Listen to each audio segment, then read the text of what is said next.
Hello everyone, welcome back to the channel. This is Smriti and I hope you people are doing good. आज के session में हम जो respiration basically plant में अकर करता है उस मैकेनिज्म का एक टॉपिक यानी ग्लाइकोलाइसिस उसको कवर करेंगे। सो आइए आज का सेशन स्टार्ट करते हैं। सबसे पहले अगर हम ग्लाइकोलाइसिस की बात करें तो ग्लाइकोलाइसिस एक ऐसा प्रोसेस है जो एक सिंगल रिएक्शन में अगर नहीं करता, वो एक सीरीज ऑफ एंजाइमेटिक रिएक्शन में अगर करता है। यानी एक ऐसा साइकिल है, ये बेसिकली आप ऐसे समझ लीजिए कि एक ऐसा साइकिल है जो सिंगल रिएक्शन में कवर नहीं होगा, क्योंकि साइकिल है तो उसमें एक से ज़्यादा रिएक्शन अकर करती हैं। इसके अलावा क्योंकि नाम है ग्लाइकोलाइसिस, और ग्लाइकोलाइसिस आपका इसलिए अकर करता है क्योंकि उसमें हमको प्रोडक्शन ऑफ एटीपी करना होता है। सो ये जो प्रोडक्शन ऑफ एटीपी करते हैं इसमें हम रॉ मटेरियल जो फोटोसिंथेसिस से हमको मिला, यानी जब प्लांट ने फोटोसिंथेसाइज किया उसने क्या रिलीज़ किया, उसने रिलीज़ किया या कह लीजिए उसने फॉर्म किया food in the form of glucose. तो वहाँ से जो हमको ग्लूकोज ऑब्टेन हुआ प्लांट के अंदर, वही सेम ग्लूकोज अब as a raw material use होता है for the production of ATP या कह लीजिए एनर्जी। इसके अलावा ये जर्नल प्रोसेस जो है ये आपका साइटोसोल में यानी सेल के जो साइटोप्लाज्म है उसमें अकर करेगा। लास्टली कुछ और नेम्स हैं जो हम ग्लाइकोलाइसिस को और कुछ नेम्स से जानते हैं। पहला है ईएमपी पाथवे और दूसरा है hexose diphosphate pathway. So hopefully ये बेसिक इंट्रोडक्शन है ग्लाइकोलाइसिस का, ये आपको क्लियर हुआ होगा। इसके बाद बात करते हैं कि ग्लाइकोलाइसिस एक्चुअली है क्या। जैसे मैंने आपके साथ शेयर किया, ग्लाइकोलाइसिस एक सीरीज ऑफ इवेंट है या आप कह सकते हैं सीरीज ऑफ केमिकल रिएक्शंस है जो जर्नली प्लांट में अकर करेगी। अब क्योंकि ये सीरीज ऑफ रिएक्शन है तो एक सिंगल रिएक्शन में डेफिनेटली अकर नहीं करेगा, रादर ये दो फेजेस में डिवाइडेड होता है। सो यहाँ जैसे मैंने आप यहाँ देख सकते हैं, मैंने आपके साथ शेयर किया है कि इसके दो जो मेजर फेजेस रहते हैं, वो सबसे पहला है आपका conversion of glucose to fructose 1,6 diphosphate और दूसरा फेज है इसका formation of pyruvic acid from fructose 1,6 diphosphate. अब इसको थोड़ा सा आप समझ लीजिए। देखिए, जो फर्स्ट फेज है इसमें क्या हो रहा है, जो हमारा फूड ऑब्टेन हुआ था in the form of glucose वही यूज़ हो रहा है, राइट, वही यूज़ हो रहा है। और क्योंकि ये सीरीज ऑफ रिएक्शन है तो यहाँ आप देखेंगे जो दो फेजेस हैं दोनों में ही कुछ नंबर ऑफ रिएक्शंस अकर करेंगी, राइट। यानी एक सिंगल रिएक्शन दोनों ही फेजेस में नहीं चलने वाली है, कुछ नंबर ऑफ रिएक्शंस दोनों ही फेजेस में चलेगी, जो अभी हम लेटर ऑन आज के सेशन में कवर करेंगे। इसके अलावा फर्स्ट रिएक्शन में आप देख रहे हैं, यानी फर्स्ट फेज में आप देख रहे हैं क्या हो रहा है, ग्लूकोज कन्वर्ट हो रहा है फ्रक्टोज 1,6 डाइफॉस्फेट में, और दूसरे फेज में आप देख रहे हैं कि फ्रक्टोज 1,6 डाइफॉस्फेट कन्वर्ट हो रहा है किसमें, पायरुविक एसिड में। इसके अलावा एक और बहुत इंपॉर्टेंट चीज़ है जो मैंने यहाँ आपके साथ यहाँ लिखी नहीं है बट मैं आपके साथ शेयर करना चाहूँगी कि ये जो दो सब फेजेस हैं ये एक्चुअली आप इसको पे ऑफ फेज या प्रिपरेटरी फेज के नाम से भी जान सकते हैं। देखिए कैसे, जो हमारा फर्स्ट रिएक्शन है यानी जो फर्स्ट फेज है जहाँ हम कन्वर्जन ऑफ ग्लूकोज कर रहे हैं किसमें, फ्रक्टोज 1,6 डाइफॉस्फेट में, ये फेज मेरा प्रिपरेटरी फेज है। तो आपको ध्यान रखना है जो ये फर्स्ट फेज है ये कैसा फेज है, इसको हम प्रिपरेटरी फेज कहते हैं। यानी इसमें बेसिकली जो साइकिल अकर कर रही है वो क्या करेगी, वो प्रिपेयर करेगी for the production of ATP. लेकिन जो second part of the reaction है या second part of the phase है जहाँ पे आपका पायरुविक एसिड का फॉर्मेशन हो रहा है, इस फेज को हम पे ऑफ फेज भी बोलते हैं। यानी क्या हुआ, इसमें आप क्या करेंगे या कह लीजिए साइकिल बेसिकली इसमें क्या करेगी, जितने भी उसने प्रिपरेशन करा था उसको वापस से क्या करेगी, इनटेक करेगी। अब आप समझेंगे इसको कैसे इनटेक होता है। देखिए, जो हमारा फर्स्ट फेज है, क्योंकि ये प्रिपरेटरी फेज है, तो प्रिपरेटरी फेज में क्या होता है, जो ऑलरेडी प्रेजेंट एटीपी है या एनर्जी है प्लांट में, वो टूट जाती है for the cycle to be conducted on, या ताकि साइकिल ठीक से चल सके, साइकिल का कंटिन्यूएशन हो सके। तो इसलिए आपका जो एटीपी है वो अपने आप को तोड़ देता है एडिनोसाइन डाइफॉस्फेट में, और जो फॉस्फेट जो यहाँ से, भाई एटीपी क्या था, एडिनोसाइन ट्राइफॉस्फेट यानी 3 फॉस्फेट के मॉलिक्यूल्स हैं, एडिनोसाइन डाइफॉस्फेट क्या हो गया, 2 मॉलिक्यूल्स ऑफ फॉस्फेट हो गया, राइट। तो अब देखिए 3 से 2 हो रहे हैं, दैट मीन्स एक मॉलिक्यूल रिलीज हो रहा है, तो वो जो एक मॉलिक्यूल है वो ये है आपका इनऑर्गेनिक फॉस्फेट की फॉर्म में, राइट। यही इनऑर्गेनिक फॉस्फेट आपका फर्स्ट फेज ऑफ ग्लाइकोलाइसिस में यूज़ किया जाएगा। इसके बाद अगर मैं सेकेंड फेज की बात करूँ तो जो हमारा सेकेंड फेज है वो जस्ट ऑपोजिट है आपके फर्स्ट फेज का। देखिए क्या होना है, फर्स्ट फेज में हमारा एटीपी टूट रहा था एडीपी और इनऑर्गेनिक फॉस्फेट में, इसका जस्ट ऑपोजिट सेकेंड फेज में होगा, यानी हम उसको क्या बोलते हैं, आपका पे ऑफ फेज बोलते हैं। तो सेकेंड फेज में आपका जो एटीपी टूटा था वो वापस से बन जाता है, यानी जो हमारा एडिनोसाइन डाइफॉस्फेट बन गया था और एक हमारा फॉस्फेट ग्रुप रिमूव हो गया था वो वापस से आ जाता है, ऐड हो जाता है एडीपी पे, और एडीपी को आपका किसमें कन्वर्ट कर देता है, एडिनोसाइन ट्राइफॉस्फेट में कन्वर्ट कर देता है। यानी ये आकर के यहाँ डाइफॉस्फेट पे ऐड हो जाएगा, तो 2 + 1 = 3, तो यानी आपके जो फॉस्फेट के मॉलिक्यूल हो गए वो हो गए थ्री हो गए, यानी वो हो गए एडेनोसाइन ट्राइफॉस्फेट। सो होपफुली इतना पार्ट आपको क्लियर हुआ होगा। इसके बाद अगर मैं और डिटेल की बात करूँ, सो देखिए डिटेल में क्या होना है, ये आपके फेजेस हैं जो मैंने आपके साथ यहाँ शेयर करे हैं। सेपरेटली मैं इनको आपके साथ डिस्कस करूँगी।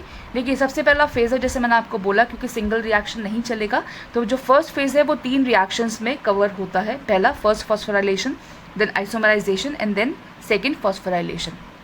देखिए इससे पहले कि मैं डिटेल्ड स्टडी में जाऊँ, यहाँ एक बेसिक चीज़ और मैं आपके साथ शेयर करना चाहूँगी ताकि रिएक्शंस आपको अच्छे से समझ में आ सके। देखिए मैंने आपके साथ एक सेशन कवर करा था, अगर आपने नहीं देखा है तो वहाँ से आप जाकर के भी इसको डिटेल वीडियोस का देख सकते हैं, जहाँ मैंने आपके साथ शेयर किया था कि भाई एंजाइम जो है वो एक पर्टिकुलर सबस्ट्रेट से बाइंड करता है ताकि क्या कर सके, सबस्ट्रेट को प्रोडक्ट में कन्वर्ट कर सके। तो ये जो बेसिक रिएक्शन है ये आपको यहाँ याद रखनी है। यहाँ हमारे पास कुछ सबस्ट्रेट होंगे, कुछ एंजाइम्स होंगे और कुछ प्रोडक्ट्स बनेंगे पूरी की पूरी साइकिल में, यानी पूरी की पूरी ग्लाइकोलाइसिस में यही प्रोसेस अकर करना है, बस नेम चेंज होते जाएंगे, राइट। अब बात करते हैं किसकी, फर्स्ट रिएक्शन की, यानी आपका जो फर्स्ट फॉस्फोराइलेशन है। अब देखिए फर्स्ट फॉस्फोराइलेशन में क्या हो रहा है, जैसे मैंने आपको बताया, क्योंकि ये हमारा प्रिपरेटरी फेज़ है और प्रिपरेटरी फेज़ में आपको याद रखना है कि जो ADP है वो टूटेगा, जो ATP है जो आपका ट्राइफॉस्फेट है वो टूटेगा डाइफॉस्फेट में और एक फॉस्फेट मॉलिक्यूल आपको मिल जाएगा। तो जो फर्स्ट रिएक्शन है इसमें हमारा ग्लूकोज, देखिए फर्स्ट रिएक्शन में हमारा ग्लूकोज कन्वर्ट होता है। मैं यहाँ शॉर्ट में आपके साथ लिख रही हूँ, आप अपने नोट्स अगर आप बना रहे हैं तो डिटेल में वहाँ लिखिएगा ताकि आपके लिए ईजी रह सके।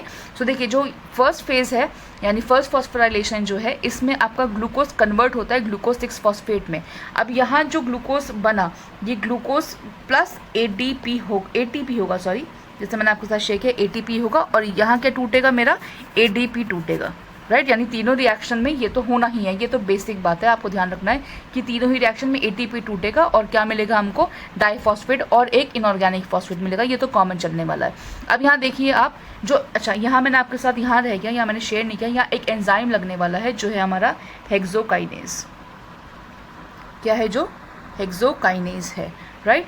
तो अब जो हेक्सोकाइनेज है ये क्या करेगा, क्योंकि एंजाइम है और यहाँ इस केस में इस रिएक्शन में जो हमारा सबस्ट्रेट है वो है ग्लूकोज, तो यानी ग्लूकोज को हेक्सोकाइनेज जो कि एक एंजाइम है एक सबस्ट्रेट में कन्वर्ट करता है, जो कि कौन बना, हमारा ग्लूकोज 6 फॉस्फेट बना। जैसे मैंने आपके साथ शेयर किया कि भाई जो प्रोडक्ट बन रहा है, देखिए आपको ये भी ध्यान रखना है कि हर रिएक्शन का जो प्रोडक्ट बनेगा वो अगली रिएक्शन का सबस्ट्रेट हो जाएगा। सो आपको ये ध्यान रखना है कि हर रिएक्शन का जो प्रोडक्ट है वो अगली रिएक्शन का, क्योंकि सबस्ट्रेट हो रहा है, तो आपको ये भी ध्यान में रखना पड़ेगा कि हर रिएक्शन का जो एंजाइम है वो चेंज होगा। क्यों, क्योंकि देखिए स्ट्रक्चर यहाँ पे क्या था, ग्लूकोज का स्ट्रक्चर था। अब जो फॉस्फेट टूटा था यहाँ से वो देखिए यहाँ ऐड हो गया, ये आप देख रहे हो ग्लूकोज 6 फॉस्फेट, यानी ग्लूकोज के 6 पोजीशन पे फॉस्फेट ऐड हो गया है, राइट। तो अब ग्लूकोज का स्ट्रक्चर चेंज हो गया, वो ग्लूकोज नहीं है, वो अब क्या है, ग्लूकोज 6 फॉस्फेट है। तो जब ग्लूकोज 6 फॉस्फेट है तो डेफिनेटली जो हेक्सोकाइनेज एंजाइम है ये यहाँ वर्क नहीं करेगा, इसकी जगह दूसरा एंजाइम वर्क करेगा। तो अब जो ग्लूकोज 6 फॉस्फेट बना ये नेक्स्ट रिएक्शन का यानी आइसोमराइजेशन का सबस्ट्रेट हो जाएगा, ये आपको ध्यान रखना है, राइट। तो ये कुछ बातें हैं बेसिक्स जो आप ध्यान रखेंगे। इसके बाद आ जाते हैं आपके नेक्स्ट रिएक्शन पे जो है आइसोमराइजेशन। देखिए आइसोमराइजेशन जो आपका सेकेंड रिएक्शन है, इसमें क्या होगा, आपको ध्यान रखना है जो हमारा फर्स्ट रिएक्शन का प्रोडक्ट था यानी ग्लूकोज 6 फॉस्फेट, इस रिएक्शन का सबस्ट्रेट होगा। इस पर भी कोई एक एंजाइम काम करेगा जो है आपका फॉस्फोहेक्सो आइसोमेरेज, ये आपको नाम याद रखना है। Phosphohexo isomerase is the name of the enzyme जो इस पर एक्ट करेगा और इसको कन्वर्ट करेगा आपके फ्रक्टोज 6 फॉस्फेट में, इसको कन्वर्ट कर देगा। और वही चीज़ें होनी है यहाँ कि आपका ATP टूटेगा किसमें, ADP में और इनऑर्गेनिक फॉस्फेट में, क्योंकि यहाँ देखिए कन्वर्जन हो रहा है। अब वापस आ जाइए नेक्स्ट रिएक्शन पे। नेक्स्ट रिएक्शन में देखिए क्या होना है, लास्ट रिएक्शन जो इस फेज़ का है वो आपका सेकेंड फॉस्फोराइलेशन, यानी यहाँ पर भी क्या होगा, एडिशन ऑफ फॉस्फेट होगा। सेकेंड फॉस्फोराइलेशन मतलब एडिशन ऑफ फॉस्फेट। तो देखिए यहाँ क्या होगा, आपका जो आइसोमराइजेशन का जो प्रोडक्ट था वो अब इस रिएक्शन का क्या बन जाएगा, सबस्ट्रेट बन जाएगा। यानी वहाँ पे हमारा प्रोडक्ट क्या था, फ्रक्टोज 6 फॉस्फेट प्रोडक्ट था। अब इस पर एक एंजाइम लगेगा जिसका नाम है आपका फॉस्फोफ्रक्टोकाइनेज is the name of the enzyme. और फॉस्फोफ्रक्टोकाइनेज क्या करेगा, आपके फ्रक्टोज 6 फॉस्फेट को कन्वर्ट कर देगा फ्रक्टोज 1,6 डाईफॉस्फेट, या आप इसको फ्रक्टोज 1,6 बाईफॉस्फेट भी कह सकते हैं। सो यानी आपका जो फर्स्ट फेज है वो कंप्लीट हो गया, ग्लूकोज से स्टार्ट हुआ था और क्या बन गया आपका फ्रक्टोज 1,6 डाईफॉस्फेट बन गया। सो ये आपका पहला फेज कंप्लीट हो गया है। आई होप आपको ये रिएक्शन समझ में आए होंगे और क्लियर हुए होंगे। इसके बाद आता है सेकेंड फेज, जहाँ पे आपका कन्वर्जन होगा किसका, जो हमारा अभी सबस्ट्रेट बना था, जो आपका प्रोडक्ट बना था रादर फ्रक्टोज 1,6 डाईफॉस्फेट, वो अब आपका कन्वर्ट होगा किसमें, पायरुविक एसिड या पायरुवेट में कन्वर्ट होगा। लेकिन इसके लिए भी कुछ सीरीज ऑफ रिएक्शंस यहाँ लगेंगे। सो देखिए फर्स्ट आता है आपका क्लीवेज। यहाँ आप स्पेलिंग यहाँ चेंज कर लीजिए, स्पेलिंग है CLEAVAGE, this is the actual spelling cleavage, यहाँ आप चेक कर लीजिएगा। सो फर्स्ट रिएक्शन जो यहाँ चलेगा वो आपका क्लीवेज चलेगा, यानी क्लीवेज में जो आपका सबस्ट्रेट है वो कौन होगा, फ्रक्टोज 1,6 डाईफॉस्फेट सबस्ट्रेट रहने वाला है, यानी जो लास्ट रिएक्शन का प्रोडक्ट था वो इस रिएक्शन का सबस्ट्रेट रहेगा, आपको ये ध्यान रखना है।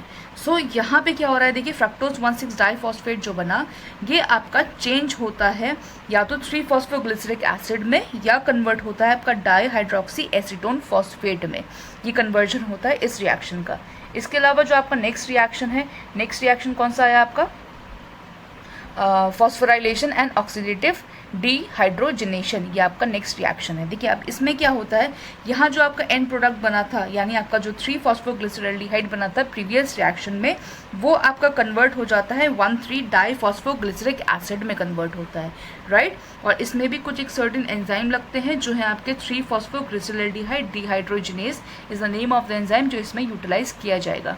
इसके बाद नेक्स्ट रिएक्शन है आपका एटीपी जनरेशन, यानी आपका यहाँ पे पहला एटीपी फॉर्मेशन होता है। सो देखिए प्रीवियस रिएक्शन जो मैंने आपके साथ डिस्कस करी, वहाँ पे जो एंड प्रोडक्ट था दैट वाज 1,3 डाईफॉस्फोग्लिसरिक एसिड। अब जो ये 1,3 डाईफॉस्फोग्लिसरिक एसिड है, यहाँ पर ये फॉस्फोग्लिसरोकाइनेज की हेल्प से कन्वर्ट कर जाता है 3-फॉस्फोग्लिसरिक एसिड में। अब क्योंकि यहाँ एटीपी का जनरेशन है तो डेफिनेटली जो रिएक्शन होगा उसमें क्या होगा, मैंने आपको पता है एडीपी पे कौन आकर के जुड़ेगा, इस पे आकर के इनऑर्गेनिक फॉस्फेट जुड़ेगा और इसको कन्वर्ट कर देगा एटीपी में, यानी जो हमारा जो सबस्ट्रेट था यानी आपका 1,3 डाईफॉस्फोग्लिसरिक एसिड, उस पे उसके साथ आपका ये रिएक्शन यानी एडीपी वहाँ पर रिएक्ट करेगा और जो आपका प्रोडक्ट बन रहा है यानी 3-फॉस्फोग्लिसरिक एसिड जो प्रोडक्ट बन रहा है उस पे उसके साथ आपका फॉर्मेशन ऑफ एटीपी हो जाएगा। यानी आप देख रहे हैं कैसे, देखिए मैं आपको एक बार और इसको डिटेल में आपके साथ शेयर कर देती हूँ। देखिए यहाँ आपके साथ जो हम बात कर रहे हैं, देखिए ध्यान रखिएगा, बात कर रहे हैं इस वाली रिएक्शन की। यहाँ मैंने आपको बोला 1,3 I am writing in short क्योंकि यहाँ स्पेस का थोड़ा सा प्रॉब्लम है, आप प्लीज़ इसको डिटेल में लिखिएगा जब भी आप इसके अगर नोट्स बनाते हैं तो। देखिए यहाँ रिएक्शन में क्या हो रहा है, 1,3 बिसफॉस्फोग्लिसरिक एसिड कह सकते हैं या बाईफॉस्फोग्लिसरिक एसिड कह सकते हैं, यानी आपका बाईफॉस्फोग्लिसरिक एसिड बन रहा है यहाँ, और ये कन्वर्ट हो रहा है किसमें, ये कन्वर्ट हो रहा है आपका 3-फॉस्फोग्लिसरिक एसिड में, 3-फॉस्फोग्लिसरिक एसिड में, राइट। अब देखिए यहाँ पर, यहाँ आप देख रहे होंगे यहाँ पर जो बाईफॉस्फेट मैंने यहाँ वर्ड इस्तेमाल किया था पहले, बाईफॉस्फेट का मतलब 2 फॉस्फेट थे वहाँ, और यहाँ पे आप देख रहे हैं 3-फॉस्फोग्लिसरिक एसिड, यानी जो ये 1 नंबर है यहाँ से हट चुका है। आप ऐसे भी इसको याद रख सकते हैं क्योंकि ये 1 नंबर हट गया, यानी फर्स्ट पोजीशन पे से जो फॉस्फेट था वो यहाँ से हटा दिया गया, हट गया। अब जब फॉस्फेट हट गया तो मैंने आपके साथ शेयर किया था कि भाई जब फॉस्फेट हटेगा यानी इसके साथ कौन रिएक्ट कर रहा होगा, इसके साथ एडीपी यहाँ रिएक्ट कर रहा होगा, राइट। और फॉस्फेट हट के क्या हो जाएगा, फॉस्फेट हट के इस पे ऐड हो जाएगा, तो यहाँ एंड ऑफ द रिएक्शन हमें क्या मिल जाएगी, एंड ऑफ द रिएक्शन यहाँ हमको एटीपी मिल जाएगी। सो होपफुली ये भी आपको क्लियर हुआ होगा। इसके बाद बात करते हैं नेक्स्ट रिएक्शन की। नेक्स्ट रिएक्शन क्या है आपका, isomerisation is the next reaction. अब देखिए आइसोमराइजेशन में क्या हो रहा है, आपको देखिए एंजाइम्स का नाम भी यहाँ साइड बाय साइड याद रखते चलना है। वैसे तो मैंने आपके साथ अभी आप आगे स्लाइड में देखेंगे मैंने पूरा जो डायग्रामेटिक रिप्रेजेंटेशन है ग्लाइकोलाइसिस का वो आपके साथ शेयर किया है आगे वाली स्लाइड में, ताकि आपको ईजी हो इसको समझना, राइट। अब आ जाते हैं वापस आइसोमराइजेशन पे। देखिए आइसोमराइजेशन में क्या हो रहा है, हमारा जो लास्ट रिएक्शन का प्रोडक्ट था यानी 3-फॉस्फोग्लिसरिक एसिड, वो अब 2-फॉस्फोग्लिसरिक एसिड में कन्वर्ट हो जाएगा, यानी अब 3 से कितने हो गए, 2 हो गए, राइट। यानी एटीपी फॉर्मेशन यहाँ पर भी यूज़ होगा। इसके बाद देखिए नेक्स्ट रिएक्शन है आपका डिहाइड्रेशन का। डिहाइड्रेशन का जो रिएक्शन है इसमें आपका 2-फॉस्फोग्लिसरिक एसिड आपका 2-फॉस्फोइनॉल पायरुविक एसिड में कन्वर्ट होगा। आपको ये भी ध्यान रखना है कि जो आइसोमराइजेशन रिएक्शन था ये वाला, इसमें जो एंजाइम इन्वॉल्व था वो था आपका फॉस्फोग्लिसरोम्यूटेज एंजाइम इन्वॉल्व था, और इस केस में जो एंजाइम इन्वॉल्व है वो है इनोलेज, तो ये आपको ध्यान रखना है। लास्ट रिएक्शन जो है इस फेज की वो है एटीपी जनरेशन सेकेंड, यानी यहाँ पर भी आपका एक और एटीपी का जनरेशन होगा। यानी जो डिहाइड्रेशन का लास्ट प्रोडक्ट था जो था आपका 2-फॉस्फोइनॉल पायरुविक एसिड, वहाँ पे आपका एडीपी लगेगा और उसको कन्वर्ट करेगा किस में, पायरुविक एसिड में, और फॉर्मेशन होगा एटीपी का। जैसे मैंने अभी प्रीवियसली आपके साथ आपको यहाँ लिख करके दिखाया था किस तरीके से ADP first half of the reaction में आएगा और second half of the reaction में एटीपी का किस तरीके से फॉर्मेशन होगा। और यहाँ जो एंजाइम इन्वॉल्व होगा वो है आपका pyruvate kinase. So I hope ये आपको जो बेसिक रिएक्शन है वो आपने बहुत ध्यान से सुन के नोट डाउन भी कर लिए होंगे, लेकिन क्योंकि थोड़ा सा कन्फ्यूजन होता ही है, सो यहाँ मैंने आपके साथ डायग्रामेटिक रिप्रेजेंटेशन शो किया है, आपके साथ शेयर किया है। आप इसका स्क्रीनशॉट ले सकते हैं और यहाँ से आप इसको रिमेंबर करना आपको थोड़ा सा ईजी होगा। देखिए पहला रिएक्शन है, मैं आपको एक बार ब्रीफिंग दे देती हूँ इसकी। पहला रिएक्शन है जो स्टार्ट आपका यहाँ हो रहा है ग्लूकोज से। देखिए पहले रिएक्शन ग्लूकोज से स्टार्ट हुआ, एंजाइम लगा हेक्सोकाइनेज, इसको कन्वर्ट करा ग्लूकोज 6 फॉस्फेट में, और यहाँ जो आपका एटीपी था वो टूट गया किस में, एडीपी में, या आपके जो H+ आयंस लिखे हैं इसको आप इनऑर्गेनिक फॉस्फेट भी मान सकते हैं। इसके अलावा जो आपका नेक्स्ट रिएक्शन है जहाँ पर ग्लूकोज 6 फॉस्फेट पे आपका दूसरा एंजाइम लग रहा है, उसको कन्वर्ट कर रहा है फ्रक्टोज 6 फॉस्फेट में। फ्रक्टोज 6 फॉस्फेट अगले एंजाइम के साथ फ्रक्टोज 1,6 फॉस्फेट में कन्वर्ट हो रहा है। नेक्स्ट एंजाइम आया, ये कन्वर्जन हुआ, नेक्स्ट एंजाइम, इस तरीके से ये एंजाइम लगते जा रहे हैं और कन्वर्जन यहाँ इस तरीके से होता जा रहा है। और लास्ट में जो हमारा रिएक्शन है वो हमको लिबरेट करता है पायरुवेट, यानी आपका ग्लाइकोलाइसिस स्टार्ट होगा ग्लूकोज से और एंड होगा पायरुवेट में। और यहाँ आप साइड में भी देख सकते हैं यहाँ पे किस तरीके से आपका इनऑर्गेनिक फॉस्फेट जुड़ रहा है और किस तरीके से इनऑर्गेनिक फॉस्फेट यहाँ पर ब्रेक हो रहा है। सो ये आपका ओवरऑल ग्लाइकोलाइसिस का डायग्रामेटिक रिप्रेजेंटेशन है। आई होप ये भी आपको क्लियर हुआ होगा। अगर किसी तरीके का कन्फ्यूजन है तो you can comment on that and I will revert you back on this. I hope आज का सेशन आपको पसंद आया होगा। आज के सेशन के लिए बस इतना, मिलते हैं अगले सेशन के साथ। Till then take care.